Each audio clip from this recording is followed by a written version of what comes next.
రెండోది 16.5 లక్షలు ఉన్న పార్టీ బిలో పెద్ద పెద్ద వాళ్ళు ఎవరు లేరు అధ్యక్ష.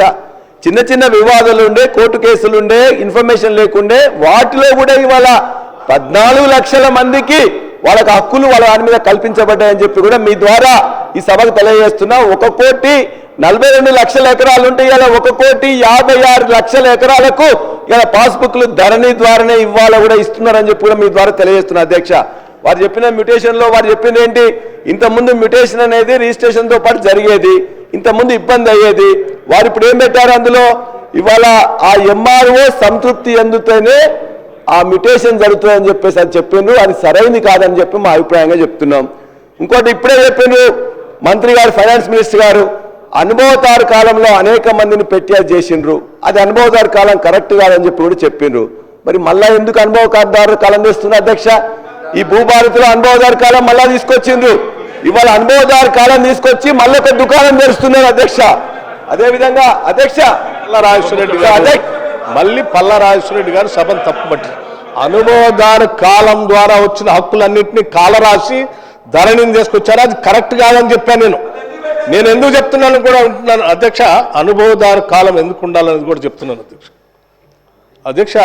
మనకి స్వాతంత్రం వచ్చే నాటికి, మరీ ముఖ్యంగా తెలంగాణ ప్రాంతంలో ఆనాటి నిజాం పరిపాలనలో రాజు దైవాంశ సంభూతుడు, భూమంతా వారిదే, ఎవరికి హక్కులు లేవు.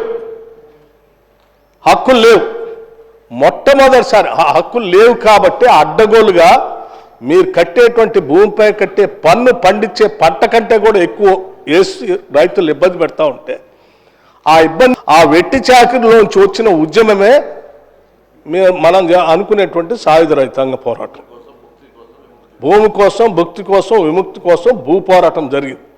ఆ భూ పోరాటం జరిగి ఇది రాజు దైవాంశ సంభూతులు కాదు, భూమి అంతా వాళ్ళది కాదు, ఎవరైతే గ్రామాల్లో భూములు దున్నుతా ఉన్నారో ఆ రైతులకే హక్కు కల్పించాలని పోరాటం చేస్తే, ఆ పోరాట స్ఫూర్తిని అర్థం చేసుకున్నటువంటి కాంగ్రెస్ పార్టీ అధికారంలోకి వచ్చిన తర్వాత తెలంగాణ టెనెన్సీ యాక్ట్ అని తీసుకొని వచ్చి దున్నేటువంటి ప్రతి రైతుకి ఇది రాజ్యాన్ని కాదు, లేకపోతే రాజుది కాదు, ప్రజలదని చెప్పి మొట్టమొదటిసారి భూమి పైన రైతులకి హక్కు కల్పించి చట్టం చేసిచ్చిన తర్వాత కూడా ఇంకా కొద్దిమంది కొన్ని వేల ఎకరాలు గ్రామాలు జమీందారులు జాగీర్దారు పేరు మీద ఉంటే దాని మీద వచ్చినటువంటి ఉద్యమంలోంచి మళ్ళీ భూ సంస్కరణ తీసుకొచ్చి 70s ఆనాడు ఇందిరాగాంధీ గారు, ఇక్కడ పివి నరసింహరావు గారు ముఖ్యమంత్రిగా ఉండి ల్యాండ్ రిఫార్మ్స్ ద్వారా భూ పంపిణీ చేశారు.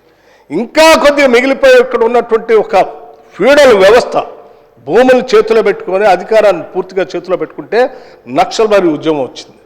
ఆ ఉద్యమం వచ్చిన సందర్భంలో ఆయా గ్రామాల్లో ఉన్నటువంటి పెద్ద పెద్ద దొరలు, జాగీర్దారులు, జమీందారులు ప్రాంతాన్ని వదిలిపెట్టి, ఆ గ్రామాలు వదిలిపెట్టి, ఆ భూముల్ని అక్కడ ఉన్నటువంటి దున్నుకునేటువంటి రైతులకి ఆ డబ్బులు తీసుకొని తెల్లకాగితం మీద రాసి ఇచ్చేసి, మాకు ఈ భూములు అవసరం లేదు, మీరు దున్నుకుంటున్నారు, డబ్బులు ఏంటని రాసి తీసుకొని, ఆ భూమికి సంబంధించిన డబ్బులు తీసుకొని వీళ్ళు వచ్చేస్తే వాళ్ళు ఆ తెల్లకాగితం మీద రాసుకొని వాళ్ళు ఆ కాలంలో ఆక్యుపేషన్ కాలంలో వాళ్ళ పేర్లు ఎంట్రీ చేయించుకొని పని చేసుకుంటూ వచ్చారు, దున్నుకుంటూ వచ్చారు, దశాబ్దాలుగా వస్తాం. వాళ్ళకి ఆ రకంగా సంక్రమించిన హక్కుని ఆక్యుపేషన్లో ఉంచి ఆ తర్వాత క్రమంలో కాంగ్రెస్ పార్టీ మళ్ళీ తిరిగి అధికారంలోకి వచ్చిన తర్వాత విజయభాస్కర్ రెడ్డి గారు, కంతం రామరెడ్డి గారు నేను అనుకుంటాను బహుశా పట్టదారు పాస్బుక్లు అవన్నీ తీసుకుని వచ్చి రైతులకి ఇక్కడ చక్కగా కల్పించి హక్కులు కల్పించారు. కబ్జా కాలం కూడా వచ్చారు.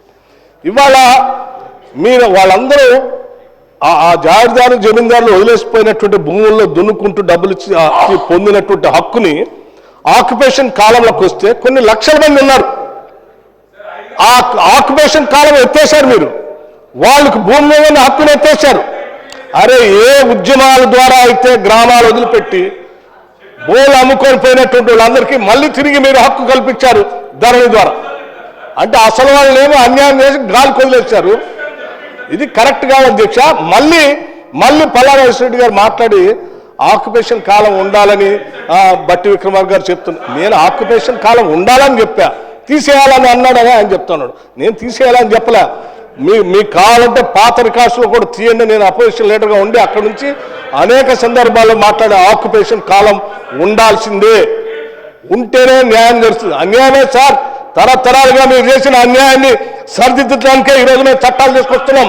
ఇది ఈ రోజు కాదు, 1950s నుంచి చట్టాలు తీసుకుంటూనే వస్తా ఉన్నాం, మళ్ళీ తీసుకొని వచ్చాం, ప్రజలకు న్యాయం చేస్తూనే ఉంటాం.